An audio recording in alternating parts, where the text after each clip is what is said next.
Show me in the Old Testament. Okay. I'm going to answer. Show me in the Old Testament who that daughter of Tyre is that married one of the Daughters Israelites. of Tyre lived in Solomon's day. Show me who that daughter of Tyre is, identify her, and who her husband was.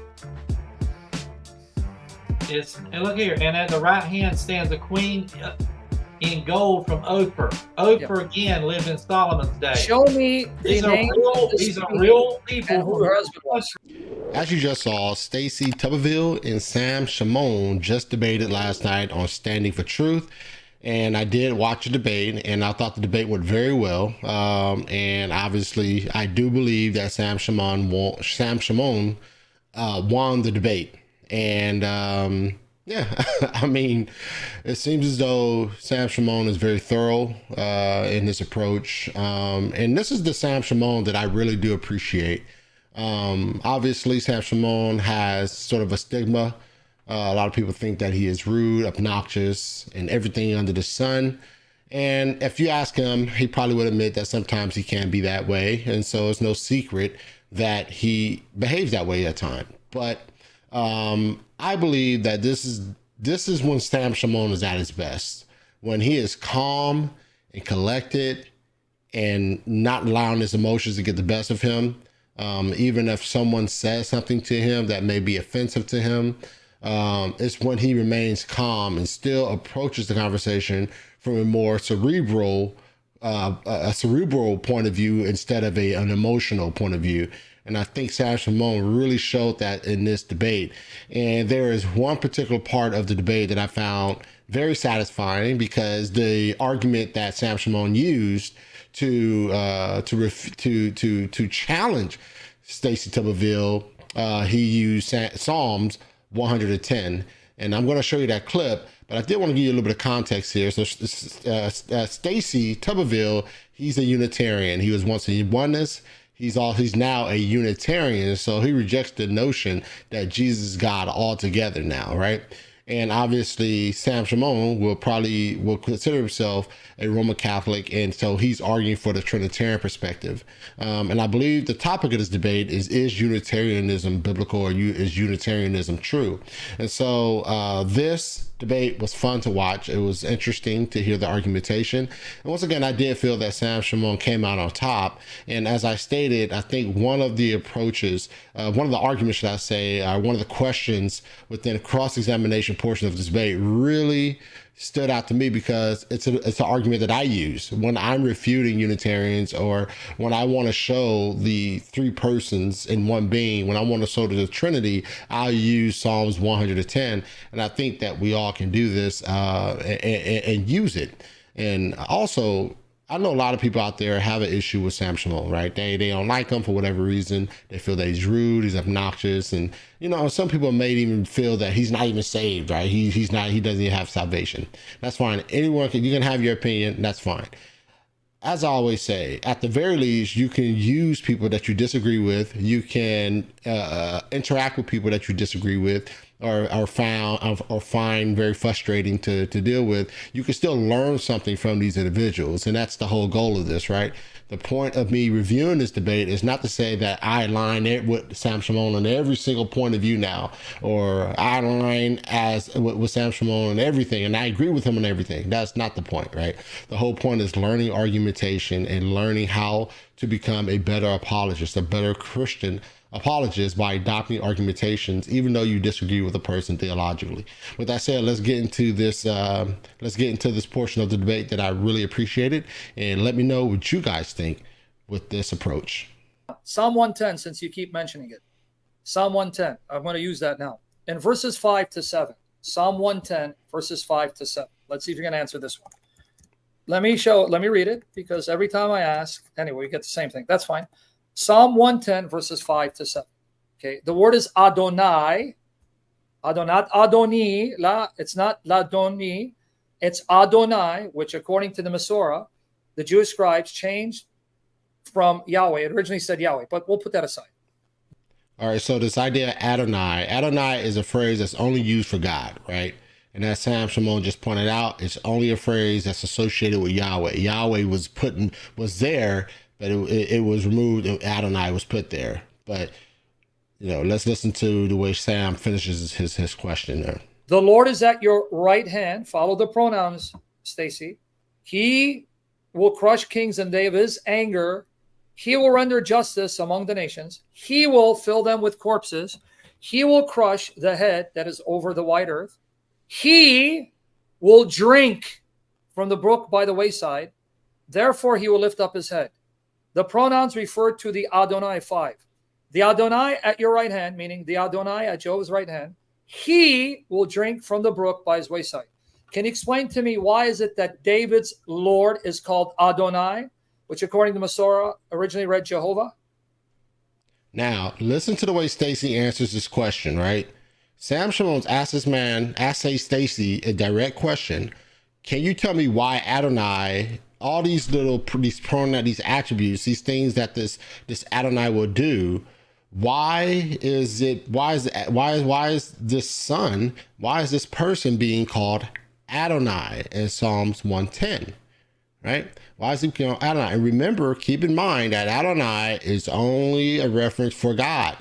Like they have a word in the Hebrew text that's for when man like bows to man or calls another man Lord, and that's Adon.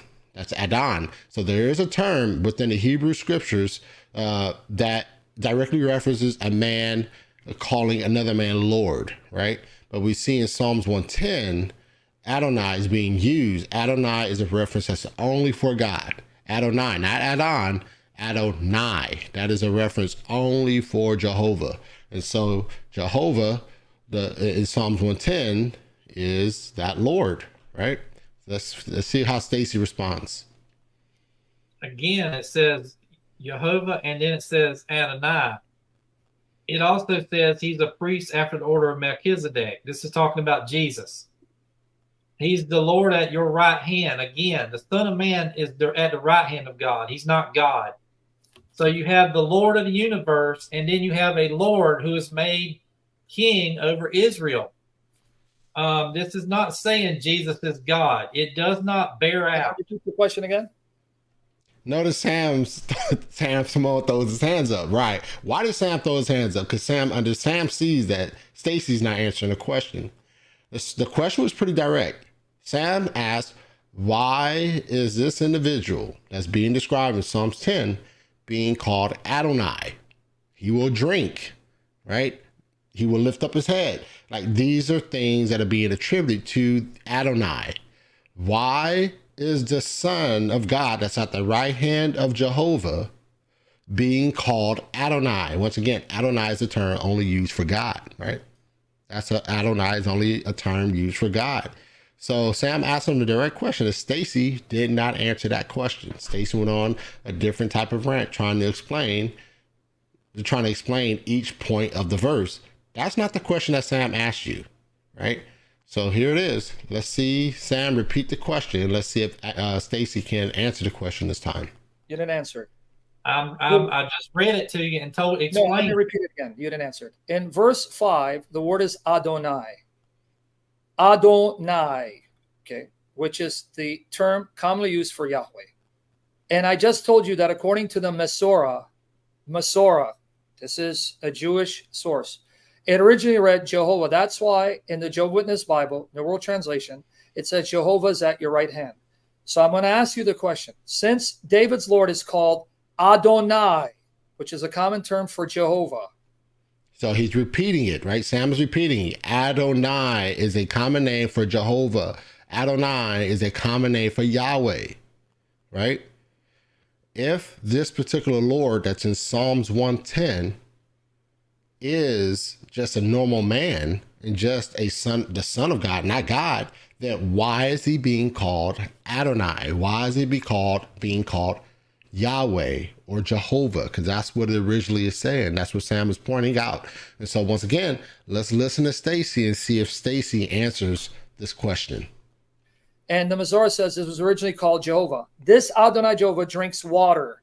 Why is David's Lord, whom you say is only human, identified as Adonai, the term commonly used for Jehovah, which originally read Jehovah at your right hand, according to the Masorah? Can you answer that question? Well, yeah, because God is used in scripture as Elohim, Adonai, Yahweh.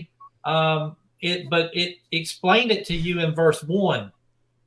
So notice it says the Lord is at your right hand.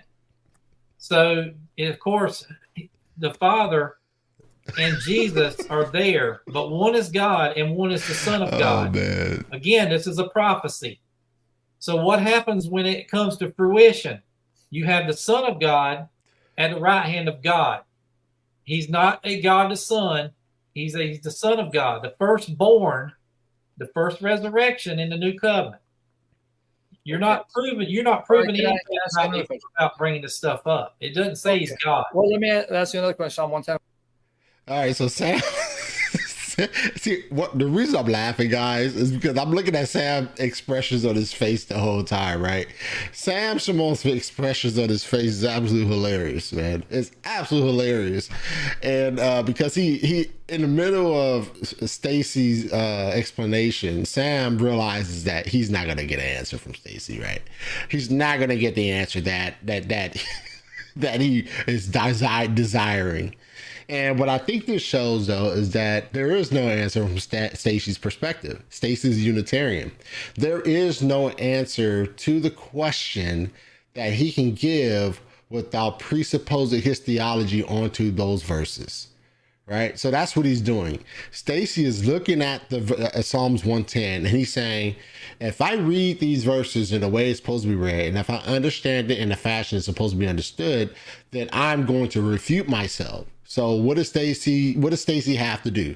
Now he has to presuppose his theology, his Unitarian theology, onto the text to make it read the way that he wants it to read, to try to sort of refute Sam Shamoun's question, because he knows that the question leads to, right? And so this is what you call eisegesis. This is what you call poor hermeneutics, right? That's what that is. Right. And this is what we call being loose and dishonest with the text. That's what we call this. Now, I like Stacy, and I don't mean to say these things to hurt his feelings or anything, but I think it behoove him to sort of to treat the text fairly and read it fairly, right? And don't presuppose his theology onto the text. Overall, I did think the debate went very well. I think the debate went solid, but I do believe that this debate went fairly in Sam Shamoun's hands, right? Sam Shamoun was very comfortable in this debate, and I am thankful for this interaction, because once again, whether you disagree with Sam Shamoun theologically, and obviously me being a Protestant, I do disagree with Sam Shamoun in many areas, it doesn't mean you can't learn something new from these individuals, right? From many people who you disagree with, and sort of equip yourself. Take these little tools and put them in your apologetic bag to be able to better defend the Christian faith. And so overall, once again, I think the debate went very well. If I had to give a win to somebody, I would definitely give it to Sam Shamoun. And overall, Donnie, standing for truth, keep doing your thing, man. God bless you, brother. And if you guys have yet to do so, make sure you go to Standing for Truth and watch this debate. And why not subscribe over there as well, because he is a good brother in the faith. And once again, that's all once again, I appreciate this debate, and I really enjoyed it, and I hope that you do too. So go check it out. That's all I have for this video, and I pray that this video was a blessing. And if it was, make sure you subscribe and hit that notification bell so you don't miss out on any shows that are coming up here in the future. All right, take care. God bless.